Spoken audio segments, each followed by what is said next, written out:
నా పేరు ఎంఆర్ హనుమంతు, దళిత హక్కుల పరిరక్షణ సమితి వ్యవస్థాపక అధ్యక్షుడిని. నిన్నటి రోజు కర్నూలు జిల్లా బొందిమడుగు గ్రామానికి సంబంధించినటువంటి దండోరా సీనియర్ నాయకుడు బొందిమడుగు రమేష్ని ట్రాక్టర్లతో గుద్ది హత్య చేయడం ఎంతవరకు సబబని చెప్పేసి ఈ సందర్భంగా ఆంధ్రప్రదేశ్ రాష్ట్ర ప్రభుత్వాన్ని ప్రశ్నిస్తున్నాం. ఆంధ్రప్రదేశ్ రాష్ట్రంలో తెలుగుదేశం ప్రభుత్వం వచ్చిన తర్వాత ఈ మధ్యకాలంలో దాదాపు వందల కొద్ది హత్యా ప్రయత్నాలు జరగడం కళ్ళారా చూస్తూనే ఉన్నాం. ఇదే విధంగా కొనసాగితే భారీ ఎత్తున తెలుగుదేశం పార్టీ కార్యాలయం ముందు ఆందోళన కార్యక్రమాలు చేపట్టాల్సి వస్తుందని ముఖ్యమంత్రి గారిని హెచ్చరిస్తూ, ఏదైతే నిన్న జరిగిందో ఆ కుటుంబానికి పూర్తిగా అండదండలుగా నిలవాల్సిన బాధ్యత రాష్ట్ర ప్రభుత్వాన్ని అని చెప్పేసి చెప్తా ఉన్నాం.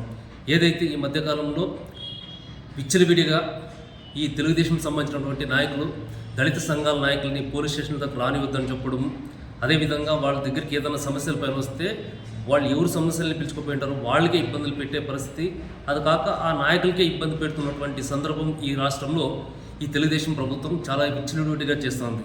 ఇలానే కొనసాగితే రాబో రోజులు కూడా ప్రజా సంఘాల ఒక ఎఫెక్ట్ ఏ విధంగా ఉంటుందో కూడా ప్రజా సంఘాలు చూపిస్తారని చెప్పేసి ఈ సందర్భంగా ప్రతి ఒక్కరికి హెచ్చరిస్తూ, ఇక మీదట ఈ రాష్ట్రంలో దళితుల మీద దాడులు కానీ దౌర్జన్యాలు కానీ జరుపుకున్నట్ల చూసుకోవాల్సిన పూర్తి బాధ్యత చంద్రబాబు నాయుడు పైన, లోకేష్ పైన.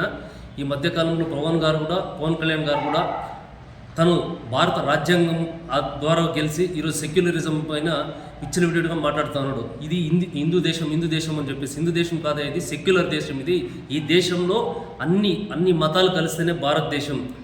ఏ దేశంలోనూ లేనటువంటి ఒక సౌఖ్యమైనటువంటి రాజ్యాంగం మన భారతదేశంలో ఉంది. అలాంటి రాజ్యాంగాన్ని మీరు ఈ మధ్యకాలంలో తుంగలు తొక్కే ప్రయత్నాలు చేస్తూ ఉంటారు. రాజ్యాంగాన్ని అనుసరించే మీరంతా పరిపాలన కొనసాగించాలి కానీ